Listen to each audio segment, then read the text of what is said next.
tener, más para los que son los videos grabados y demás, es un poco más relajado, más similar a lo que hacíamos los viernes, o lo mismo que tuvimos la reunión ayer con el grupo de Uruguay, en el que vamos a tener una meditación, vamos a ver algo que les quiero presentar desde mi corazón, de lo que tuviese yo para compartir en una reunión así si estuviera presente con ustedes. Quizás no con la forma de la exposición de siempre, no es tanto expositivo, sino es más algo para intercambiar, así que los invito a que participemos. Y nada, avisarles a los de Uruguay que este es el mismo tema que vimos ayer, como ya explicó Agus, pasaron cosas, como decía el expresidente, y tuvimos que, nada, decidir cómo igual tener algo para compartir, que es lo más importante, un alimento para compartir entre nosotros, espiritual. Y bueno, como ya esto estaba preparado y tuvimos que resolverlo anoche, acá está. Así que es algo sincero. Lo bueno es que la mayoría de los que estamos acá no estuvimos en la reunión de ayer a la noche, éramos 5 personas, así que bueno, yo sé que Raquel y Graciela ya saben cómo va a ser la cosa, pero los invito a que igual si quieren participen, no por eso tienen que quedarse calladas, y que por favor estemos todos. Bien, dicho toda esta introducción, les cuento de qué se trata. Cuando tenía que preparar el tema, o me tocó compartirlo, yo ya tengo en mente algo que estamos trabajando, que es el asunto de la ley dominical, esa serie. Entonces, el tiempo que contaba, ¿no? También les contaba esto ayer. El tiempo que encontré para preparar algo, o lo que mi mente está pensando, tratando de armar ideas, es sobre esa serie, sobre ese asunto. Y realmente como, o tal vez por mi forma de pensar, o porque en realidad es así, el mensaje es complejo e integral, ¿no? Abarca un montón de otros temas para poder justificarlo, entenderlo. Más con el planteo que estamos haciendo, que es repasarlo para nosotros mismos, en mi caso yo lo necesitaba, realmente necesito repasar estas las cosas más básicas, para poder después compartirlo con otros si se diera la oportunidad, con más razón. Y entre los múltiples temas, había uno que había pensado, como no nos alcanza el tiempo, incluso haciéndolo como serie, cada asunto de lo que se presenta en realidad son otras series completas que se han dado antes. Había uno que es la predestinación. Entonces, hoy vamos a hablar sobre predestinación, es un poco el hilo del tema, pero no es el único asunto, porque hoy vamos a tener más como una reflexión, una meditación personal que tuve en su momento y quedó enlazada con este asunto. Cuando otros temas que estaba viendo, estaba averiguando sobre la predestinación, porque era necesario para poder justificar algo muy importante, que es, como contaba también ayer, así que perdonen los que ya están, pero si yo quiero decir algo tan polémico, ¿no? O les cuento a una persona, miren, el mensaje me mostró Dios, entendemos que la prueba no se va a tratar sobre el domingo, la famosa ley dominical no es literal, sino que se trata sobre otro asunto. Y que esa ley dominical literal era algo para una dispensación que ya pasó. Parece simple, sencillo, pero sabemos que uno entre otros choques que eso crea es por qué Dios, que inspiró a su profeta elegida que nosotros reconocemos, a escribir un testigo, un testimonio literal, que da físico para todas las generaciones venideras o para las que estaban en ese momento, sobre cómo iban a suceder ciertos eventos, entre ellos, por ejemplo, la ley dominical. Y no lo explica de forma genérica, es muy clara, es muy específica, y le da una forma a esa esencia, a ese principio que tiene que ver con Apocalipsis 14 y 13. Entonces, ¿por qué Dios haría eso? ¿Por qué va a ser tan explícito con algo que después no se va a cumplir así? No tiene sentido, quizás para algunas personas, o sí, ¿cómo podemos explicarlo? Y bueno, ahí entrarían en juego un montón de conceptos, entre ellos las profecías condicionales, la predestinación, y ahí salió el tema. Bueno, si en el medio, acá la idea es así, ¿alguien quiere aportar o decir algo? Es como funcionaría el sistema de hoy, porque no es que voy a estar exponiendo yo sola. De hecho, ahora como acabo de terminar de hablar, también pueden interrumpir, no es interrumpir, sino participar. Bien, bueno, entonces, ¿qué es lo que les quería compartir hoy? No es solo sobre predestinación, porque de hecho ese asunto lleva un estudio mucho más largo, es más específico, pero vamos a tener de nexo ese bloque, esa idea, y hay otra que tiene que ver con un estudio personal mío, fuera de lo que es la preparación del asunto de la ley dominical. un día que pude tener éxito en tomarme un tiempo para estudiar para mí misma, para mi preparación espiritual personal, como de la forma que me siento feliz y cómoda en mi relación con Dios, estaba leyendo el libro de Patriarcas y Profetas, y hay una historia que me marcó, que fue importante en ese momento. No es una idea que no haya tenido antes lo que me transmitió, pero fue importante y me revitalizó, digamos, en muchas cosas que yo ya sentía o creía y que necesito afinar. Y aunque todo lo que estoy hablando suena muy personal, siento que muchas personas tuvieron un punto en común con ese problema, o eso que yo siento que necesitaba mejorar en este tiempo de angustia que estamos pasando. Entonces, lo que quiero compartirles hoy es algo que observé y escuché, al menos el año pasado y al principio de este año, no sé cómo será la situación actual, que a muchas personas del movimiento de acá y de todo el mundo les estaba sucediendo. Y en una apreciación personal, que eso ya es una apreciación personal, en cómo se presentan los temas de todo el mundo, no de acá de Argentina solo. Observo también que hay un asunto ahí de separación de dos cosas que creo que en realidad tendrían que ir unidas, de dos conceptos, pero bien, ahora es muy genérico y se va a entender cuando empiece a contar. Bueno, así que el tema de hoy, la idea es que podamos tener una reflexión que sea útil, si alguno de nosotros está pasando, o no incluso, porque es algo para estar alerta siempre, en este periodo de tiempo de angustia por este problema de tener una dificultad en su conexión y relación con Dios. ¿Sí? Así que los invito a que busquemos en la Biblia mientras el eje que vamos a tomar para meditar sobre este asunto, que es la predestinación. Y después vamos a ver la historia de un protagonista que pasó por una experiencia parecida a lo que yo estoy hablando de este periodo de tiempo de angustia como nosotros. Para eso vamos a buscar, y los voy a invitar y necesitar 3 voluntarios. Alguien que busque Romanos 8:29, otra persona que busque 1 Corintios 2:7, otra persona que busque Efesios 1:5. Así que lo vuelvo a repetir. Romanos 8:29, 1 Corintios 2:7 y Efesios 1:5. Y me aguardan un segundito que ahora vuelvo para acomodar acá por el sonido.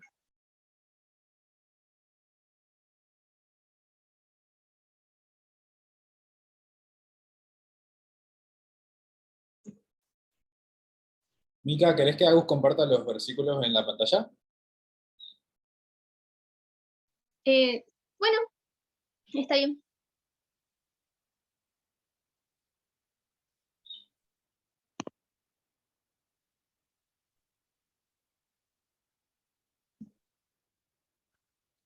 Bueno, si alguien ya lo tiene, si no lo vamos a leer. A ver, voy a arrancar haciéndoles una pregunta mientras. ¿Qué es para ustedes la predestinación? ¿Qué entienden por predestinación?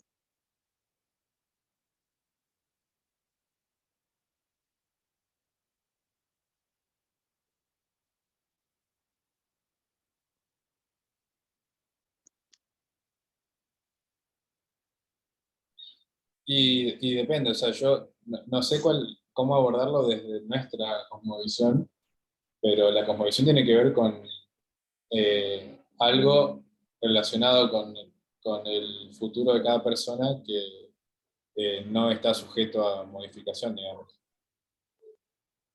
Bien. ¿Alguien más?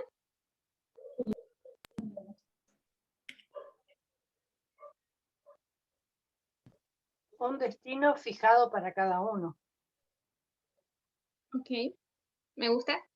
¿Y alguien tiene otra idea? Si hablan de Sería tener un rol preestablecido, el cual nosotros no podemos elegir ni podemos cambiar. Muy bien. Me gusta. ¿Alguien más quiere decir algo más? O lo seguimos. Me gustó. No sé si alguien tiene otra idea. Bien. Bueno, estábamos abordando sobre ideas que están relacionadas a la persona, ¿no? Una función preestablecida, un final que ya está fijado. Ahora quiero que lo veamos con esta pregunta, ¿no? A ver, puse en el chat, perdón, que acá voy a sacar el perrito para que no ladre. Voy a pedir después un voluntario si puede leer el chat, y aguánteme un segundo que saco acá a mi mascota para que no haga tanto ruido.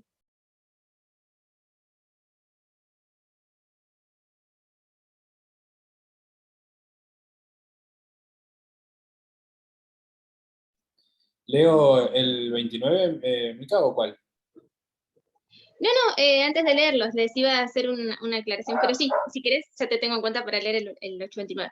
Dale. Bien, a mí me pareció interesante cuando estaba buscando sobre el tema de predestinación, que después me guió, como les digo, a otra reflexión.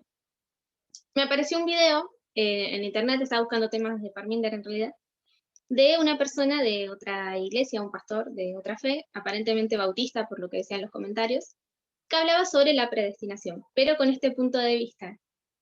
El creer que Dios predestina de la manera en la que las personas, parecido a lo que dice Esteban, pero con una idea que nosotros no concordamos, ya tienen asignada la posibilidad de salvarse o perderse. Que ya hay personas que están predestinadas por Dios para ir al infierno y personas predestinadas para salvarse.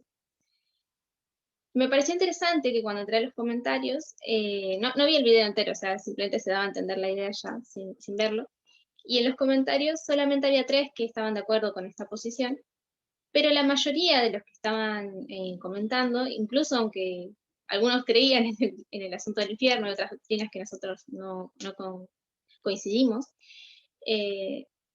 representaban que no podría, o sea, que no puede ser posible, que de hecho contradice la Biblia, que Dios predestinara de esta manera, ¿no? Y una persona me gustó, eligió un versículo que está bueno, que es importante, en Juan, donde se nos declara que todos tenemos la posibilidad, sabemos, de ser salvos si aceptamos a Cristo. Entonces, cualquier persona tiene la posibilidad de ser salvo, eso contradice la posibilidad de que un ser humano ya esté predestinado para un fin específico. Ahora, más allá del tema de la salvación, ¿ustedes creen que Dios podría predestinar a seres humanos de otra manera?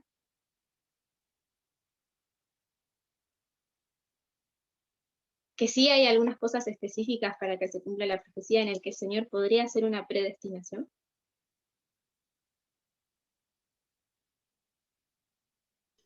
Por ejemplo, Y vos decís tipo Guillermo Miller o Moisés, esas personas que cumplieron un rol específico estaban predestinados, ¿eso es la pregunta? puede ser de la forma en la que tengan en mente. Ahí no sé si alguien me ayuda para leerme el chat porque a ver si trato. Alguien estaban participando, a ver. Yo te ayudo. Facu dice que predestinación tiene que ver con conocer anticipadamente el destino de una persona o cosa. Y Solange puso, ahora en relación a lo que estábamos diciendo, que tal vez de forma condicional. No sé bien qué quiere decir, pero capaz ella puede aclarar. Sí, si podés solo aclararlo cuando puedas abrir. Ok, mejor en el audio. Hola a todos, ¿cómo están? Gusto verlos. Sí, yo pienso que Dios de cierta manera puede em, predestinar algo, pero de manera condicional, ¿no? Tiene que ver mucho cómo tú respondas a las situaciones. Bien. ¿Cómo sería eso? ¿Cómo predestina? Porque predestinar es preparar, tener algo ya definido sobre un destino, no sobre un fin. ¿Cómo lo ves vos posible que eso sea a la vez condicional? Bueno, yo pienso que Yo puedo no comentar. usaría Por ¿perdón? ejemplo, en el caso de, no sé si estoy hablando arriba de alguien porque vos bloqueaste el sonido, pero bueno, por las dudas. Cuando vemos las personas, antes de que Elena de White empezara su ministerio, Dios le pidió a otras personas que hagan lo mismo que ella hizo y no estuvieron dispuestas.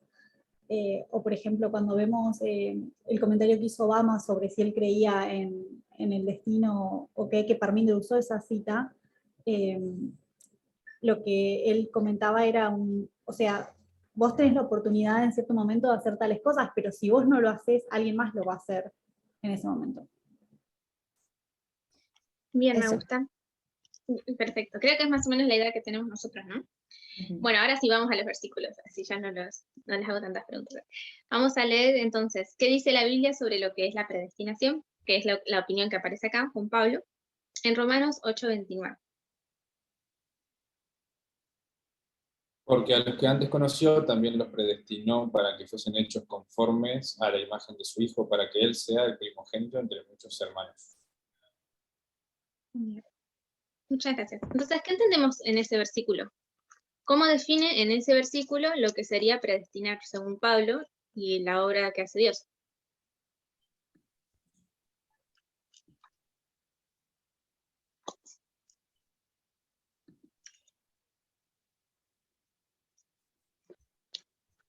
¿Qué es lo que entienden?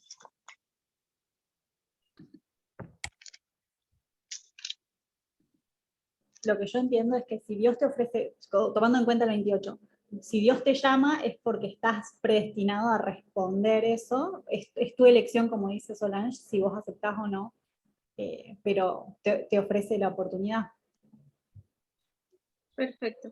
De hecho, ayer hicimos así, ahora no me di cuenta, como decís vos, leímos el 28 para tener más contexto hasta el 30.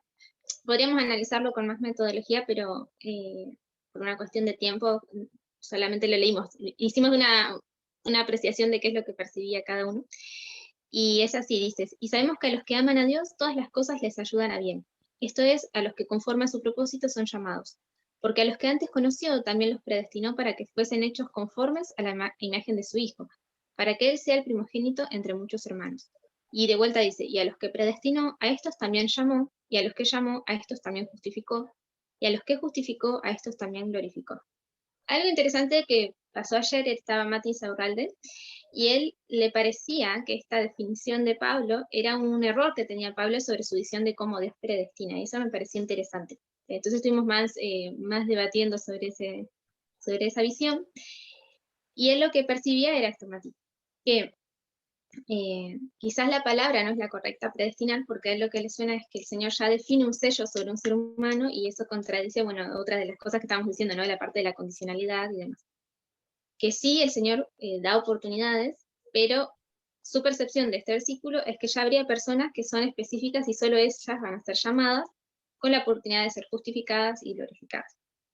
Entonces, bueno, seguimos leyendo para ver otro punto de vista de lo que Pablo hablaba, y ahí seguimos con lo que sería 1 Corintios 2:7. Bien. No sé si alguien lo tiene, si no, esperen que yo lo agarro acá.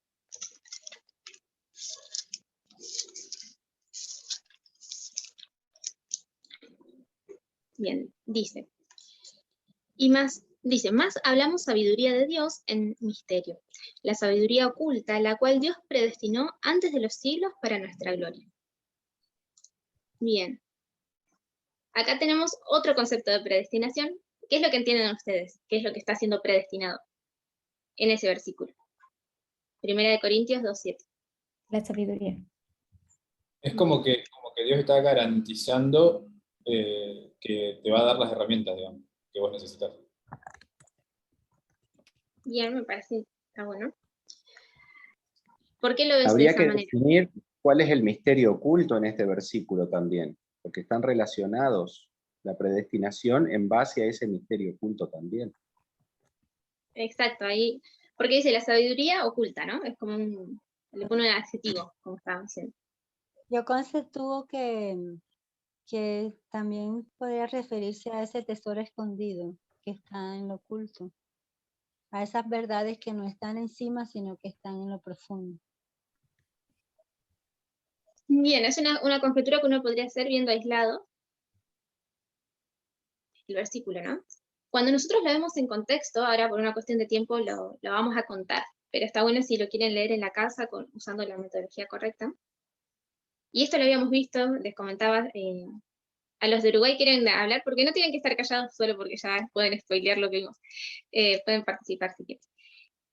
Nosotros sabíamos, y habiendo leído correctamente, que esa sabiduría oculta era ¿qué cosa? Si alguien se acuerda. Cristo. Que haya... La ¿Cómo? predestinación de los siglos. Cristo. Bien. ¿Cristo en qué contexto? ¿Qué es lo que está predestinado sobre Cristo? ¿Cuál es esa sabiduría oculta? La salvación que nos ofrece por el sacrificio que estaba dispuesto a hacer por nosotros. Bien, cuando nosotros leemos todo el capítulo, nos vamos a dar cuenta, cuando dice sabiduría oculta y otras palabras, cómo se van haciendo anexo y cómo están conectadas, que esa sabiduría oculta se refiere, como estaban diciendo muy bien, al plan de redención. Entonces hay una predestinación, ahora no sobre una persona, sino sobre un plan. Podríamos decir sobre una persona que es Cristo, pero representa una profundidad más grande. Hay todo un plan que es el predestinado en realidad, que es el plan de salvación, la redención mediante el sacrificio de Cristo. ¿Que está predestinado desde cuándo? ¿Desde cuándo está predestinado que...? Desde antes de la fundación del mundo. Exacto, o sea, realmente estaba predestinado que iba a suceder. ¿De qué manera iba a pasar? ¿Cómo iba a pasar? Eso puede ser que sí sea condicional, y nosotros lo entendemos, adelantándome un poco para agilizarlo. Pero muchas cosas voy a decir como premisas, aclaro, por una cuestión de tiempo. Pero sí estaba predestinado un objetivo, hay una meta, y un protagonista destinado a cumplirla. Ahora yo pregunto, ¿Jesús tenía la posibilidad de fallar esa predestinación, ese objetivo? Sí. Tenía. En realidad sí. Y esa es una parte interesante. Después ya se debería estudiar más el plan de redención y la naturaleza del hombre, la naturaleza de Cristo, ¿no? Pero realmente él podía fallar. Si no existía esa posibilidad, no tenía sentido su sacrificio ni todo lo que pasaba. Él, en toda su complejidad, tenía una experiencia similar a la de los seres creados, en el sentido de la decisión. Entonces, había un plan predestinado, un objetivo en cuanto a la redención, pero la forma de llegar a ese objetivo, incluso la posibilidad de falla, sigue existiendo. Solamente que en lo que Dios predestina, sí hay puntos que Él sabe y ve desde el fin desde el principio, habíamos comentado, y sabe lo que se va a cumplir, lo que va a suceder como eventos, como metas, pero cómo llegar a ellas puede que sea diferente. Existe esta posibilidad. Y ya viendo el último versículo, que está en Efesios 1:5, había dicho, ¿no? ¿Sería voluntario si no lo leo? Sí, leo. Dale. En amor nos predestinó por medio de Jesucristo para adopción como hijos suyos, según el beneplácito de su voluntad, para la alabanza de la gloria de su gracia que nos dio gratuitamente en el amado. Leí el 6 también. Está bien. De hecho, ayer Raquel leyó hasta el 11, y el 11 les invito a que lo leamos también, el versículo 11 si querés, así separar. Un 11. No lo tengo porque copié y pegué yo. Ah, bueno, no hay problema. Esperen que lo busco. Pero vuelvo a repetir la idea porque, bueno. En él asimismo tuvimos herencia, habiendo sido predestinados conforme al propósito del que hace todas las cosas, según el designio de su voluntad. Bien. Acá, ¿y acá cómo se entiende la predestinación? ¿A qué se refiere Pablo con esa palabra? A mí todo el tiempo me viene la imagen de los barcos. O sea, cada barco tiene un destino y depende, si nos mantenemos en el barco correcto, vamos a llegar a ese destino. Bien, como un propósito, una meta. ¿Sí? Ahí va. Yo quería, no sé, contribuir con mi visión de eso, que lo que veía ya de un punto en adelante del estudio, de que el predestino era como que te colocaban en la línea de partida de una carrera, como que estabas predestinado a llegar al final, no de ganarle a otro, sino llegar al final, que es el objetivo, porque no va uno a ganar el cielo, sino son todos los que lleguen al final de la carrera. Entonces está como predestinado para llegar al final. Ahora, de avanzar depende de cada uno también, ¿no? De las decisiones y eso, y que está, y en la carrera te va a proporcionar el agua, lo que sea, los elementos como para poder llegar. La predestinación lo veo más como que fue colocado ante nosotros la posibilidad de llegar a eso. Bien, me gusta. ¿Sí? Me gusta más el concepto, apoyando un poco el concepto de Orlando, me gusta ese concepto de que predestinación tiene más que ver, más que fijarlo tu destino, tiene que ver con el hecho de que has sido invitado a participar de algo. Y en cada paso que da, pues tú fijas si tú decides si permaneces o te retiras. Bien. Bueno, me gustan las cosas que dijeron, sus conclusiones. Ahora la vamos a cerrar con la parte de lo que quería compartirles. Gracias, ahí compartió Néstor el versículo. Solange, fue Quique que habló. Ah, ok. Perdón, Quique. Gracias. Bien. Quería hacer una aclaración, porque bueno, hoy estamos menos dinámicos que ayer porque sé que están todos juntos y es más difícil abrir los micrófonos. Y algo que había aclarado y me gustaría hacer de vuelta es que quizás estos temas por ahí parecen menos atractivos, o alguna de las reflexiones que vamos a hacer también por ahí parece algo más obvio, o uno puede decir, bueno, esto ya es parecido a como estudiábamos antes. Pero si yo soy sincera, más allá de haber orado y pensado qué podía compartir, y realmente uno podría exponer de cualquier asunto, cualquier temática, creo, salvo que sea muy tímido y le dé miedo a la oratoria, pero hay cualquier temática que uno podría agarrar y tener un montón de riqueza, un montón de información y hasta que sea interesante. Otra cosa es que sea lo que uno realmente necesita y lo que sea útil. Pero realmente cuando se tratan sobre estos asuntos para compartir, más allá de que sea sábado, sino que es algo para enriquecernos, según lo que entiendo que Dios espera, no me sale y no puedo compartir algo que no esté sintiendo y no esté justo en un momento de relación genuina con Dios sobre algo que estaba investigando, ¿no? Y este asunto uno podría pensar, y las conclusiones que vamos a llegar, que son algo que ya uno ya tiene sabidos, que es como cuando uno habla del amor de Dios y otros conceptos que se suponen que son como muy clichés. Pero lo que quiero hacer un llamado de atención es que estas cosas que parecen tan evidentes, tan obvias, en realidad siguen siendo necesarias de repasar y de profundizar, porque hay mucho, mucho más, como decía ese versículo, ¿no? Una sabiduría oculta, hay mucho más de lo que vemos sobre la superficie. Y Dios espera de nosotros en este tiempo, o sea, hablando de predestinación, ya trayéndola como grupo, ¿no? Creemos firmemente que Jesús va a venir. Creemos firmemente que esta es la última generación. Creemos firmemente que somos invitados a esta predestinación de ser parte de los 144.000, si lo queremos ver de la manera en que lo estamos explicando recién a la predestinación. Y sabemos que tenemos un rol. Hay una meta, hay un rol, un ofrecimiento de ese rol, y estamos como grupo y como seres individuales. Y en esta carrera, en esta línea grande, como grupo, también está nuestra línea de vida individual. Y la invitación a ser parte de ese grupo que va a ser exitoso, porque eso ya está fijado así, es una línea de éxito, que lleguemos o no al éxito y la forma en la que vamos a llegar va a depender de nuestras propias líneas también. El éxito se va a dar. Ahora, ¿quiénes van a ser parte o no? Que yo creo que todos los que están ahí sentados y los que están atrás de la pantalla queremos ser parte de eso, pero no por una cuestión de vanagloria o decir llegué, sino porque si nos ponemos a pensar cuál es nuestro objetivo, por qué queremos salvarnos y ayudar a otras personas. Vamos a pensar en nuestras familias, en otras personas que conocemos o que podemos empatizar, aunque no sean nuestra familia directa, investigándonos, ellos serían como si fueran mi mamá, mi hermano, mi tía, personas que están sufriendo cosas espantosas y ya queremos que eso se termine y que tengan la posibilidad de dejar de oprimir a otros y hacerlos sufrir y también sobre sí mismos. Más allá de la meta de la segunda venida, al menos en mi propósito personal, también me gustaría que en el hoy, porque Dios nos presenta esa oportunidad hermosa en su mensaje, en el hoy, en el ahora, tenemos la oportunidad también de dejar de sufrir o dejar de hacer sufrir a otros en nuestra pequeña esfera. Más allá de que no va a dejar de existir el dolor completamente hasta que Jesús venga y que tenemos una meta de la segunda venida y el crecimiento que viene después, también hoy tenemos que tener una meta en lograr mejorar lo máximo posible el alivio de ese sufrimiento. Maximizar el conocimiento de Cristo, que en realidad tiene que ver con su mensaje, nuestro conocimiento y el trato al prójimo, para evitar esos dolores tan horribles que están sufriendo tantas personas, que podrían evitarse si conocieran la verdad, ¿no? ¿Qué estás haciendo? Entonces, Estoy poniendo el pimiento arriba y tapo. entonces, en medio de ese objetivo, me pareció importante esta reflexión que me encontré cuando, buscando sobre la predestinación, y como dije otra vez ahora por el tiempo también se nos pasó, podríamos ver un montón de ejemplos de cómo Dios obró de esa manera con el pueblo de Israel, con otros personajes del Antiguo Testamento, cosas que muestran de que, como estamos declarando ahora en ese concepto que dijeron, ¿no?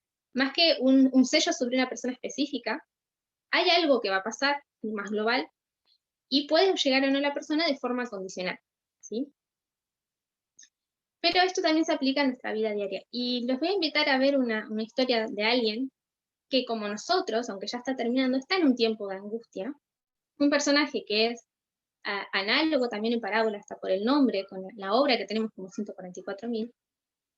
Y que realmente me parece que uno de los puntos de algo que él experimentó es importante que no lo olvidemos. Por más que parezca que ya lo sabemos, por más que parezca que es cliché o que es obvio, en realidad no lo es.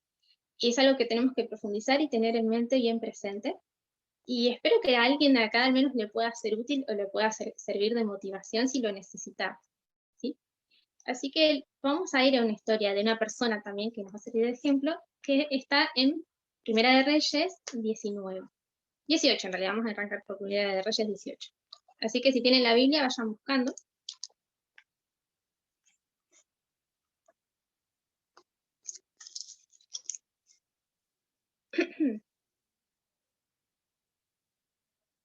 Bien. Entonces voy a pedirle un voluntario, este personaje es Elías, ¿sí? Que lea, de todas las historias que podríamos ver de Elías, en particular es esta la que me impresionó, está en Primera de Reyes 18, 41 al 45. Entonces voy a pedir un voluntario, si no leo yo no tengo problema, para que lea estos versículos. Yo leo, Mica. Gracias. Entonces Elías dijo a Acab: sube, come y bebe, porque una lluvia grande se oye. Acab subió a comer y a beber, y Elías subió a la cumbre del Carmelo, postrándose en tierra, puso su rostro entre las rodillas. Y dijo a su criado: sube ahora y mira hacia el mar. Y él subió y miró y dijo: no hay nada. Y le volvió a decir: vuelve 7 veces.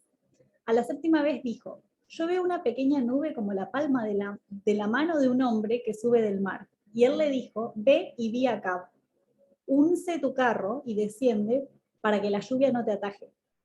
Y aconteció, estando en esto, que los cielos se oscurecieron con nubes y viento, y hubo una gran lluvia, y subiendo Acab vino a Jezreel. Bien, muchas gracias. Bueno, ¿se acuerda alguien qué historia estaba antes de este evento? Si la estamos mirando, desde donde empieza el 18, pasó uno de los milagros muy claves en la vida de Elías, ¿no? Y muy famosos también, que incluso también hasta tiene una analogía en Apocalipsis. ¿Se acuerda alguien cuál es? ¿Qué había pasado con Elías y los sacerdotes de Baal? Cayó fuego del cielo. Exacto. Fue ese gran evento en el que Dios mostró su poder de forma tangible, en la que hubo una gran revelación de quién era Dios y también de que Elías era un profeta ungido por él. Fue un momento muy, muy importante. Y sabemos que cuando se preparan estos dos altares, obviamente el fuego cae solamente sobre el de Dios, después son degollados y asesinados los sacerdotes de Baal, y el pueblo reconoce que Dios es el verdadero, ¿sí? Después de este evento, estábamos en un contexto de sequía, porque antes que pase esto, también Elías había predicho una gran sequía a causa de los pecados que estaban pasando por el rey Acab y Jezabel. Y llega un momento en el que después de que hay este reconocimiento de quién es Dios, viene la lluvia. Y Elías sabe que esto va a pasar, aunque no había una muestra tangible, realista de que eso sucedería, porque había sequía en realidad. ¿Y en qué momento Elías decide avisarle a Acab que esa lluvia, esa gran tormenta está por venir? No es en el momento en el que ya está lleno de relámpagos o que está lleno de nubes, sino que dice que cuando apenas su criado vio una nubecita, como una manchita en el cielo, él ya tenía la fe suficiente para decir: va a llover. Entonces va y le avisa acá. Y es interesante, Elena hace un lindo énfasis sobre este evento, sobre la actitud que tiene Elías en ese momento. Entre todo lo que podríamos leer, esto está en el capítulo de Jezreel a Oreb, de Patriarcas y Profetas. Y en uno de los párrafos dice: una fe tal es lo que se necesita en el mundo de hoy. Una fe que se aferra a las promesas de la palabra de Dios y se niega a renunciar a ellas antes que el cielo oiga.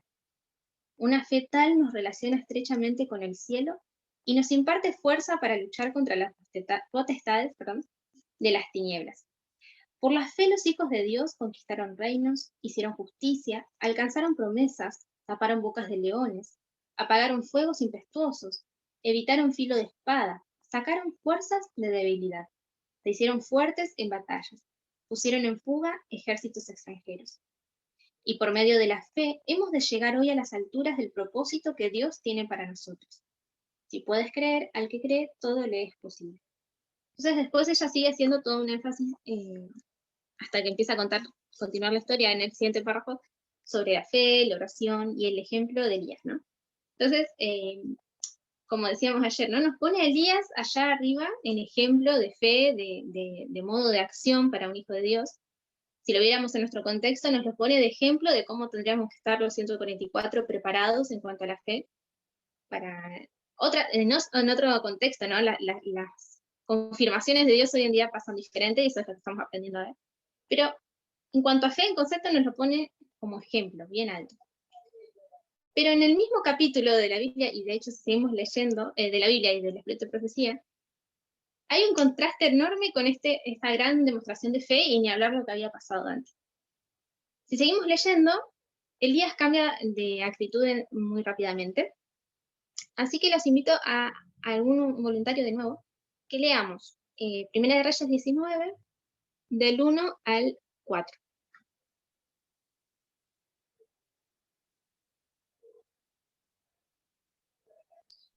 ¿Podés repetir la referencia, Mica? Sí, seguimos leyendo. Primera de Reyes 19, del 1 al 4. Leo. Acab dio a Jezabel la nueva de todo lo que Elías había hecho y de cómo había matado a espada a todos los profetas. Entonces envió Jezabel a Elías su mensajero diciendo: los dioses, si mañana a esta hora yo no he puesto tu persona como la de uno de ellos. Viendo pues el peligro, se levantó y se fue para salvar su vida, y vino a Beerseba, que estaba en Judá, y dejó allí a su criado. Y él fue por el desierto un día de camino, y vino y se sentó debajo de un enebro, y deseando morirse dijo: basta ya, oh Jehová, quítame la vida, pues no soy yo mejor que mis padres. Bien, gracias. ¿Qué pasó acá? ¿Qué es lo que entienden? Pareciera que la fe se les ¿Y cómo, o sea, si alguien tiene algún comentario, algo que quiera, si no les continúo? Además de lo que dijo Sol, parece que la fe se le fue, ¿no? Hay un cambio. ¿Por qué? ¿Qué es lo que está pasando? ¿Qué es lo que él hace después de esto? ¿Qué sucede y qué lo motiva a él a cambiar o comportarse de una manera que percibimos diferente?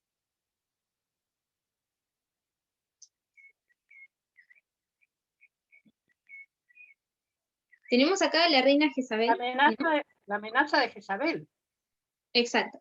Tenemos la amenaza de Jezabel que le jura por sus dioses que va a matarlo, cueste lo que cueste, y inmediatamente él huye al desierto. Y además está en un periodo de angustia personal, porque, como vemos, él dice, desea morirse. Basta ya, oh Jehová, quítame la vida, pues no soy yo mejor que mis padres. Podríamos decir un momento de fe, o quizás un momento de... Eso es lo que discutíamos también ayer, ¿no? ¿Es justificable o no? ¿Es entendible? Él está pasando en un momento de prueba, de debilidad y de angustia. Y su declaración de pedido de auxilio es más de una huida. Ya no soporta la situación en la que está hace mucho tiempo, y realmente en ese momento desea morirse. Está pasando un mal momento, él dice. Y Elena nos dice algo que me encantó, o sea, sobre todo lo que está contando, hay una frasecita chiquita que termina el párrafo, que ahí es donde quiero hacer la reflexión final, que era sencilla hoy para compartir. Dice: parecía que después de haber manifestado valor tan indómito, y de haber triunfado tan completamente sobre el rey, los sacerdotes y el pueblo, Elías ya no podía ceder al desaliento ni verse acobardado por la timidez. Pero me voy a acercar el libro. Pero quien había sido bendecido con tantas evidencias del amante cuidado de Dios, no estaba exento de las debilidades humanas, y en esa hora sombría le abandonaron su fe y su valor. Se despertó aturdido, caía lluvia del cielo y por todos lados había tinieblas. Olvidándose de que 3 años antes Dios había dirigido sus pasos hacia un lugar de refugio donde no le alcanzaron ni el odio de Jezabel ni la búsqueda de Acab, el profeta huyó para salvar su vida. Llegó a Beerseba y dejó allí a su criado, y él se fue por el desierto un día de camino. ¿Alguien, no sé si tiene un comentario? Bien. Elías no debería haber huido del puesto que le indicaba el deber. debiera haber hecho frente a la amenaza de Jezabel, suplicando la protección de aquel que le había ordenado vindicar el honor de Jehová. Debiera haber dicho al mensajero que el Dios en quien confiaba le protegería del odio de la reina.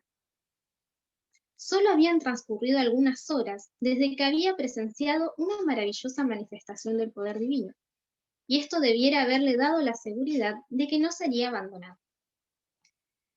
Bien, entonces acá vemos un contraste muy grande. Él había sido una persona, un gran ejemplo de fe, había logrado dominarse en la adversidad y mostrar quién era Dios, pero en un contexto de adversidad como este ya no lo soportan por una cuestión personal y muestra una debilidad, ¿no? Y Elena dice que él debería haber hecho frente a la situación. ¿Qué piensan ustedes sobre la actitud de Elías? Porque es interesante que no es en la forma de fractal entre alfa y omega, sino más como una historia en parábola. Podríamos aprender de él también, ya que es una parábola del tiempo que nosotros vamos a atravesar, como 144.000. ¿Qué es lo que ustedes piensan sobre la actitud de Elías? ¿Les parece justificable o no? ¿Qué tan grave es? ¿Qué es lo que opinan? Así, un pensamiento que tengan y ahora lo cerramos, o continuamos. Mica, esto en esta actitud de Elías en psicología se conoce como un mecanismo de huida. Es la acción de tu cerebro rápido, porque él realmente reacciona a la amenaza. Entonces él no se toma el tiempo de procesar. Entonces, ese mecanismo de huida es un mecanismo que el cerebro tiene en forma de defenderse del peligro, pero no necesariamente significa que su fe fue débil, sino simplemente fue una reacción del cerebro rápido, podemos decirlo. Bien, muy interesante. ¿Alguien tiene otra opinión?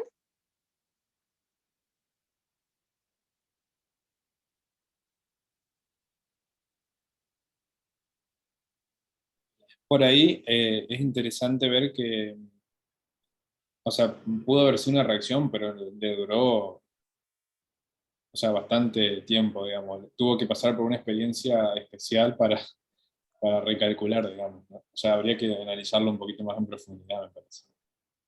Sí, me parece interesante. De hecho, si continuamos leyendo, después está la experiencia que está ahí en el monte. Buenísimo, bien. Por ahí ahora no nos da el tiempo de hacer eso. Los invito a que si quieren vean más la historia.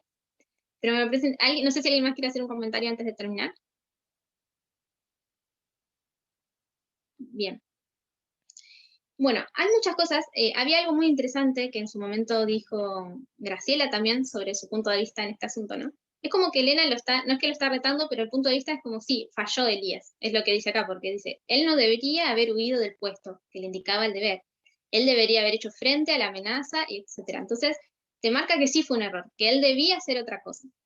Entonces, por un lado, es interesante, por ejemplo, el punto de vista de Solange, que dice que es entendible, ya que no es que él está, como dice Elena, falto de fe, sino que en su punto de vista simplemente su cerebro no soportó tanta presión sobre una amenaza de muerte después de venir de tanto tiempo en el que él está en una forma siendo perseguido más allá de este evento particular hace tiempo, y simplemente huyó. Fue más que una debilidad, una forma natural de su forma de ser.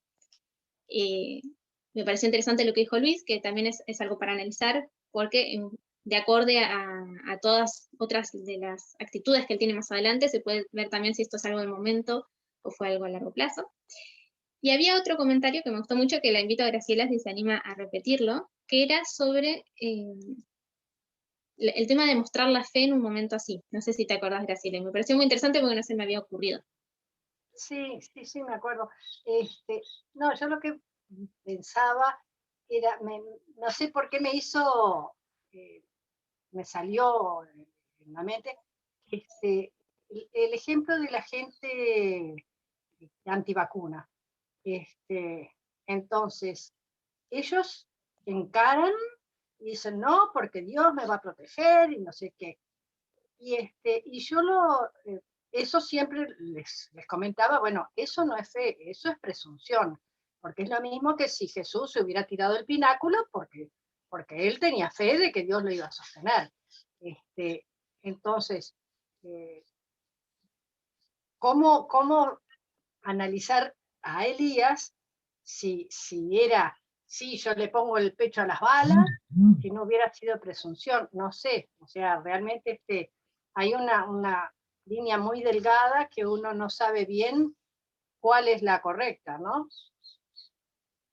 Bien, gracias. Exacto, era ese el asunto de si es presunción o no. ¿Por qué? Me parece interesante. Porque en nuestra vida y en otros momentos nos vamos a encontrar frente a situaciones en las que no va a ser tan fácil saber si esto algo realmente es de Dios o no, si mi actuar específicamente tiene que ser o no de esta manera, y me refiero ya a nuestra tarea profética, nuestra tarea con el movimiento, o incluso aceptar el mensaje. Yo contaba en mi experiencia personal, fue muy difícil la decisión de aceptar algo sin tener pruebas todavía, pensar en la posibilidad, y si realmente yo puedo equivocarme, bueno, un montón de preguntas que uno se puede hacer sobre cosas que en realidad sí son trascendentales en nuestras decisiones porque van a impactar de una forma muy grande.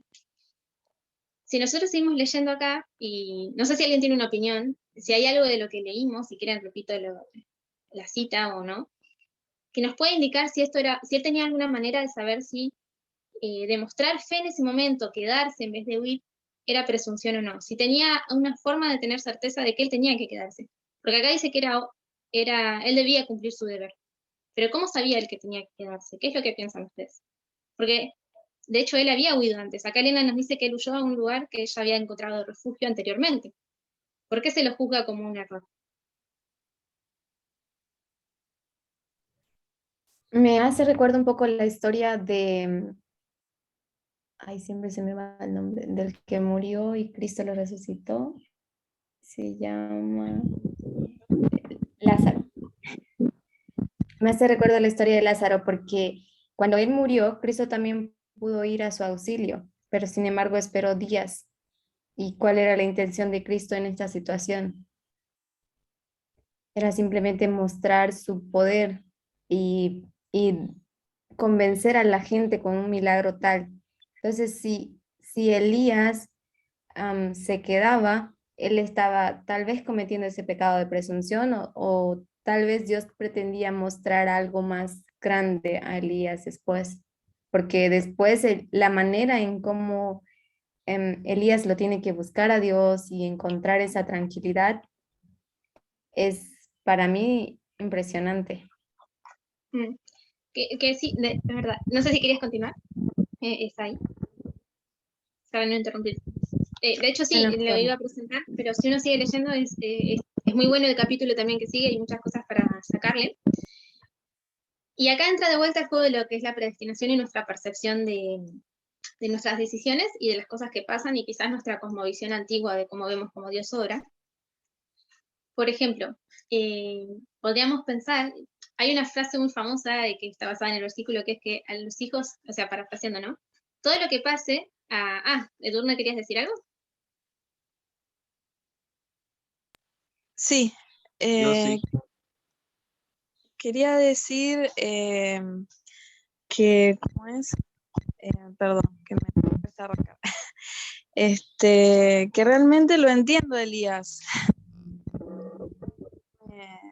O sea, me siento identificada en el hecho de por ahí, decía Graciela, toda esta cosa de los antivacunas, como que antes, esta cosa de que Dios te va a cuidar, te va a proteger, de todo, no importa. Por ahí yo un poco lo tenía, ¿no? De buscar milagros en cosas que sucedían y no tener una mente profética.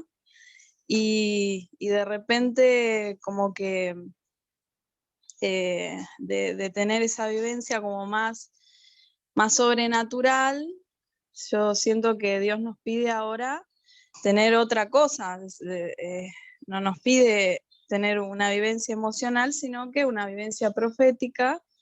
Y es más, cuando Parminder nos dice que no somos especiales, por ejemplo, en algún momento, y bueno, que bueno, esto, ¿no? De las líneas, de más del estudio, de ver de otra manera a Dios, conocer de otra manera a Dios, desde un montón de cosas, es decir, que cuando cuando Tess Lambert dice que nos imaginamos, cuando hablamos con Dios, nos imaginamos a un padre y en realidad no tiene la figura de un hombre, o sea, un montón de cosas, como que ese quiebre me representa la sensación de Elías en ese momento, y yo supongo que Elena dice que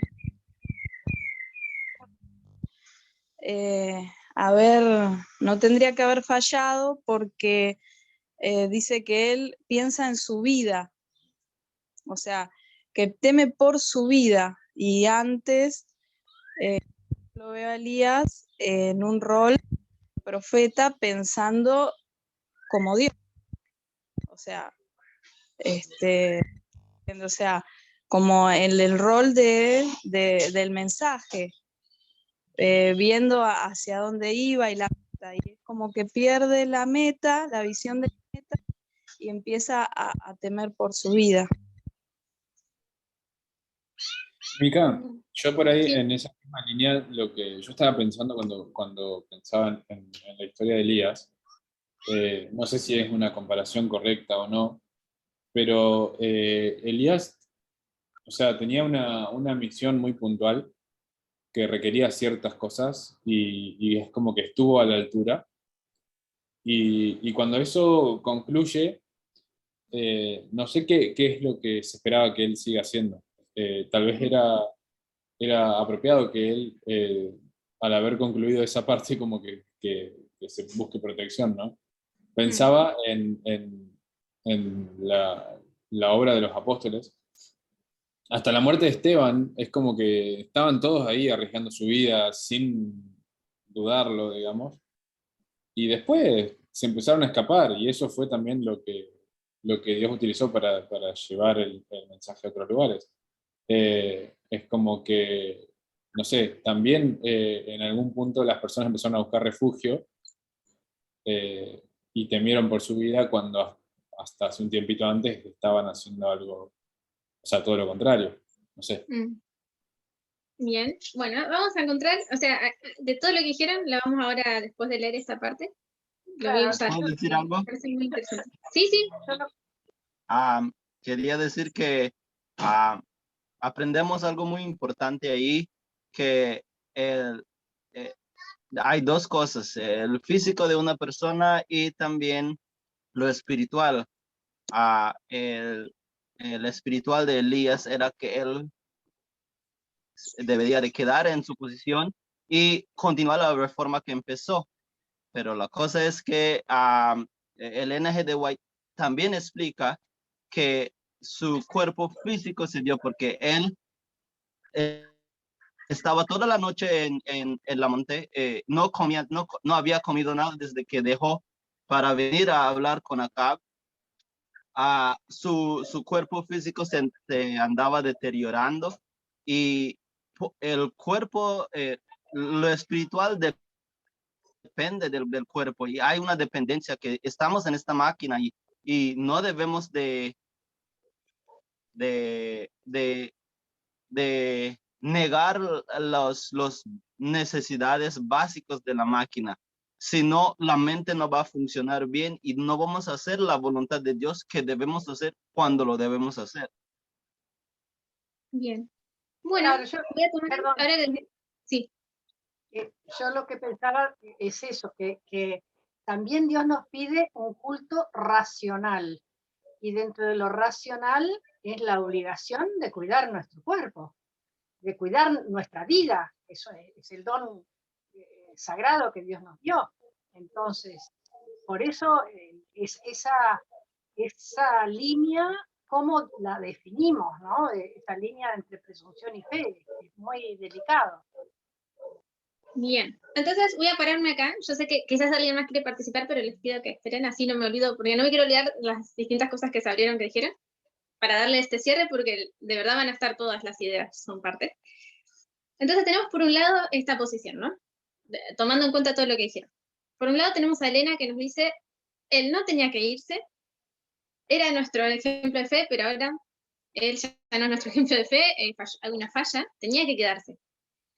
Por otro lado, estamos nosotros diciendo, sí, está bien, él tendría que darse, en realidad estamos diciendo que no, estamos contradiciendo, estamos hablando de, hay cosas lógicas que hasta tenemos una fundamentación para decirlo, y tenemos ejemplos como dio Luis, ¿no? Con los apóstoles y demás. Existe la posibilidad, o como dijo Solange también, él después de pasar esta experiencia y de huir, y ahí tenemos un punto, ¿no? El asunto de cuidar el cuerpo, la parte racional, lo diríamos de otra forma, podríamos decir no ser fanático y no decir, bueno, no voy a ser presuntuoso en que porque Dios me cuida, si ahora tengo la posibilidad de huir y cuidarme, ¿por qué no hacerlo? Después está el otro asunto, que es, y encima, después de que pasa esta experiencia, él tiene la experiencia más profunda con Dios, que es que se lo encuentra en ese torbellino, no en ese torbellino, pasa el torbellino, pasa un terremoto, y en el silbo apacible, él se encuentra con Dios y tiene una revelación profunda para su espíritu con él. Y ahí él puede también decirle, tal cual como Job, de hecho Elena lo compara acá, y después no me acuerdo si lo hace en el otro capítulo, pero es interesante porque es una experiencia similar. Fíjense que las personas que están en tiempo de angustia tienen patrones similares, y está todo lo que sufriste, todo lo que estuviste junto hasta ese tiempo de angustia, como que explota, tipo una pelea de pareja, o con tu padre o con tu madre, en la que te sacás todo lo que tenías guardado y las dudas. Y ahí él le empieza a hablar, ¿no? Soy el único que estuvo fiel hasta acá, habla del dolor que siente por tener que ser perseguido y huir, por ver también las cosas malas que se están haciendo. Ahí Dios le revela que no es el único que tuvo fe, simplemente fue el que fue elegido para ser el profeta, pero que había personas que no habían doblado su rodilla a Baal, y bueno, tiene una charla profunda que lo sana, que lo ayuda con toda esa angustia y esas dudas que él tenía. Entonces es un punto interesante, podríamos decir que, hablando de predestinación, podría ser el objetivo de Dios, o podría ser algo bien visto de lo que pasó después. ¿Cómo funciona lo que Dios planea para nosotros? Porque de hecho, y esto le decíamos ayer, ¿no? Elías, ¿dónde está ahora? ¿Dónde está Elías? Elías Tishbit. En el cielo, así como Está en el Moisés. cielo. ¿A dónde queremos ir nosotros? Al mismo lugar. Bien, después a la tierra de vuelta. Entonces podríamos decir que su ejemplo y lo que pasó quizás estaba perfectamente guiado y que es correcto. Ya estamos cortos de tiempo, ¿no? No veo si me escriben, me parece que es eso. Bien, entonces ya cerramos. Igual justo llega a cerrar, siempre me pasa lo mismo, me apuran, pero yo ya iba a cerrar. Ahí vamos. Les voy a leer lo que faltaba del párrafo y voy a hacer la conclusión final, después podríamos ir. Dice así, vuelvo un poquito para atrás. Él debería haber dicho al mensajero, que el Dios en el que él confiaba, o sea, Elías, debería haber dicho a ese mensajero que le decía el mensaje de Jezabel, le protegería del odio de la reina. Solo habían transcurrido algunas horas desde que había presenciado una maravillosa manifestación del poder divino, y esto debiera haberle dado la seguridad de que no sería abandonado. Si hubiese permanecido donde estaba, si hubiese hecho de Dios su refugio y fortaleza y quedado firme por la verdad, habría sido protegido de todo daño. El Señor le habría dado otra señalada victoria, enviando sus castigos contra Jezabel, y la impresión que esto hubiera hecho en el rey y el pueblo habría realizado una gran reforma. Y a mí esa fue la parte, después uno sigue leyendo, pero esa parte me dolió, me impresionó también. Porque todo lo que dijeron a mí me parece correcto, y de hecho, el gran depende, que decimos a veces en tantas ciencias, ¿no? Depende del contexto, las decisiones deben tomarse, y yo estoy totalmente de acuerdo con lo que es la preservación del cuerpo, con la racionalidad, de hecho lo tenemos que tener, y con todo lo que dijimos, estoy de acuerdo. Ahora, por algún motivo Elías sí tenía la información para saber cómo obrar, y no era de la manera en que él obró, más allá de la lógica que él podía encontrar en ese momento, si no fuera porque él sabía algo que nosotros no sabemos, ¿sí? No es lo mismo para cada persona y cada situación. Y si él se hubiese quedado, más allá que no se quedó, Elías fue al cielo, Elías predicó, hubo personas que recibieron su mensaje seguramente, y llegó al éxito, esa predestinación se cumplió. Hay algo que podría haber pasado diferente. ¿Y qué es lo que acabo de leer? No sé si prestaron atención. ¿Qué es lo que hubiese pasado si Elías se quedaba? Una reforma. ¿Cómo? Una reforma. Una reforma. Me parece muy interesante, dice, el rey y el pueblo hubiesen realizado una gran reforma. ¿Qué pasa con Acab y con el pueblo después de que Elías no está? el pueblo en general, no algunas personas específicas. ¿Cuál es el destino de Israel por no llegar a esa reforma? Una dispersión. ¿Y qué gran evento pasa, no? Y eso es lo que hablaba. ¿Se acuerdan del sitio de Jerusalén? Sí. Y de otras cosas que pasaron en el medio y todas las cosas que se sufrieron. Podrían no haber pasado. O sea, si ustedes leen y leemos, ¿no? Cuando nos cuentan las cosas horribles como que estrellaban a los bebés contra la pared, que violaban a las mujeres, que se mataban entre ellos, que se morían de hambre, que se comían a sus hijos, ¿no? Son cosas espantosas. Cautiverio y dispersión. Y proféticamente ni hablar, ¿no? O sea, ya ahí entramos en una línea de falla. Hay una consecuencia y acá entra el famoso causa y efecto, que creo que es el concepto que va bien de la mano de lo que hablamos como predestinación. De cada causa y cada decisión va a haber un efecto irreparable. Irreparable incluso aunque después haya otra oportunidad. Bien, y tratando de acelerarme para poder terminar el tema, pero era realmente lo que quería concluir. Si Elías hubiese quedado, todas esas muertes podrían no haber existido. Está bien que cada persona tenía una decisión personal, pero es interesante que el ser humano sí tiene un impacto igual también, no solo en su propia decisión, sino también en la posibilidad de dar factores para una causa y efecto diferente en la vida de otros. ¿Van a salvarse personas? ¿Jesús va a venir? Va a pasar. Por ejemplo, el adventismo, una falla. ¿Existe otra posibilidad? Existe, hola, acá estamos. Puede existir. Pero también porque existimos nosotros a la vez que siguen existiendo seres humanos. Si Jesús no vino porque el adventismo en el periodo alfa falló, también existen personas que están pasando cosas espantosas. Hay consecuencias y causas consecuencias por las causas de las decisiones que no se pueden cambiar. Incluso aunque haya otra oportunidad y haya oportunidad de sanación, también hay cosas que ya no cambian, que hay dolores, por algo hay una sanación, hay algo que se quebró, algo que se lastimó.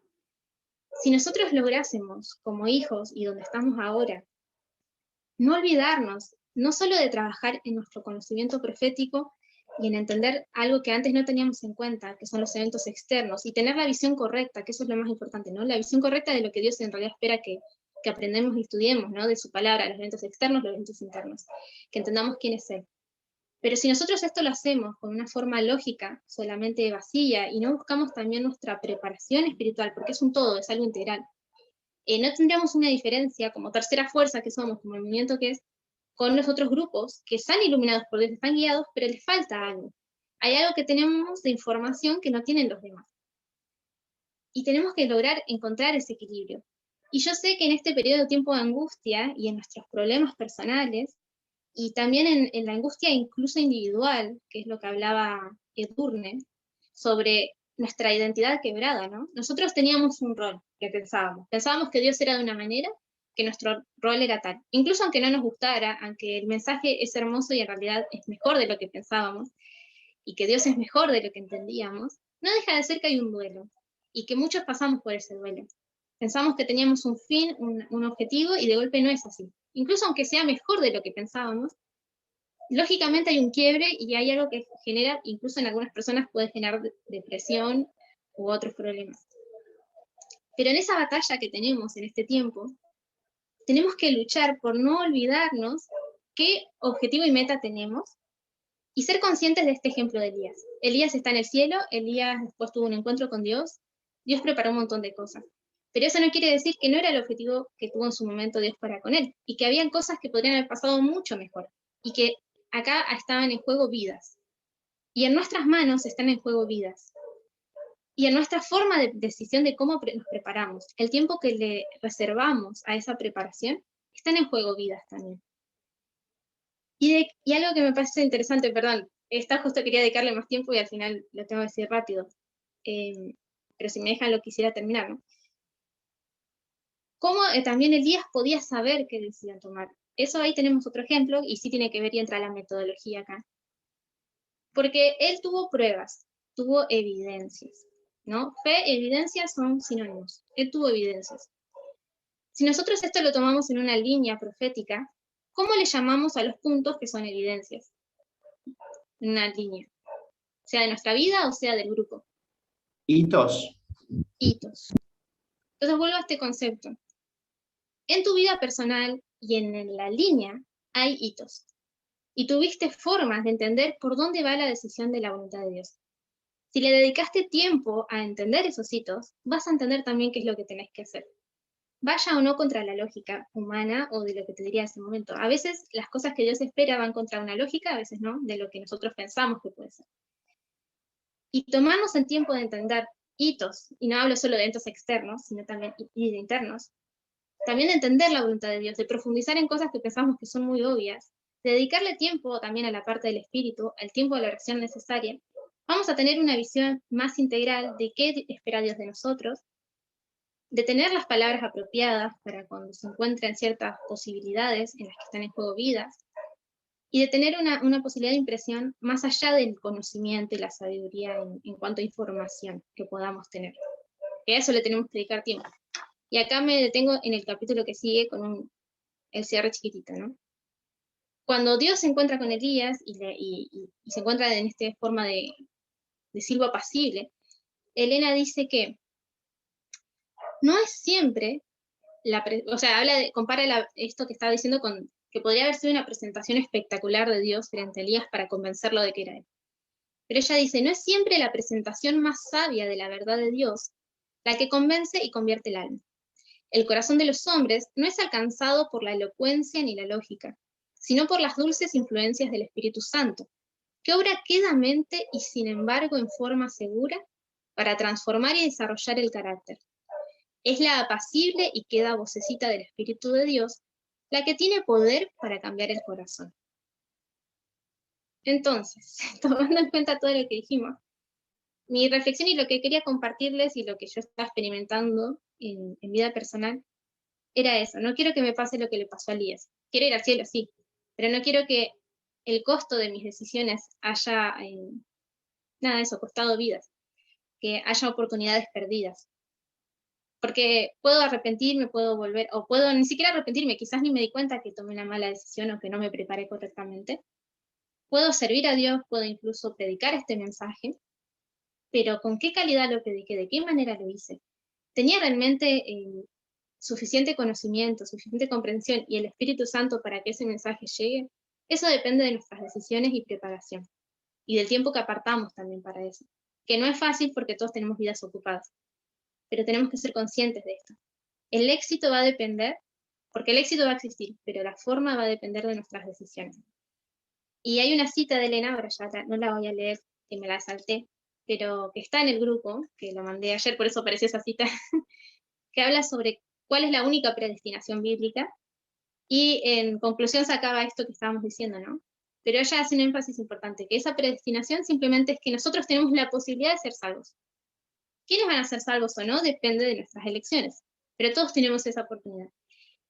Y la predestinación es que el hombre tiene que alcanzarla mediante velar y orar, mediante el esfuerzo. Hay una parte de obra que tenemos que hacer. Así que mi cierre de reflexión es esa, que estamos predestinados para un éxito, estamos predestinados para salvar personas, pero no dejen de cuidar y velar por tener la correcta preparación para llegar a ese objetivo, porque en juego tenemos mucho. Así que bueno, le invito a alguien si quiere hacer una oración para cerrar, y ya terminamos.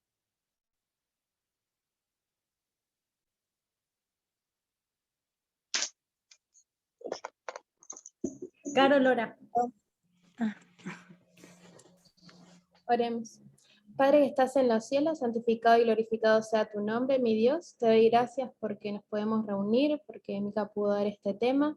Gracias porque, Señor, podemos tener la certeza de que todas las cosas que venimos estudiando, todo lo que tú nos has dado conocimiento, están para poder tomar las decisiones correctas. Ayúdanos, mi Dios, a poder profundizar más y más en tu palabra, poder profundizar en los eventos externos, también los internos, y que nuestra vida pueda ser un reflejo de que tú nos estás guiando, mi Dios. Cuida también este movimiento y las personas que lo lideran, y te pido que te quedes con todas estas personas que nos están escuchando en este sábado que queda. Te lo ruego y te lo pido por los méritos de Jesús. Amén.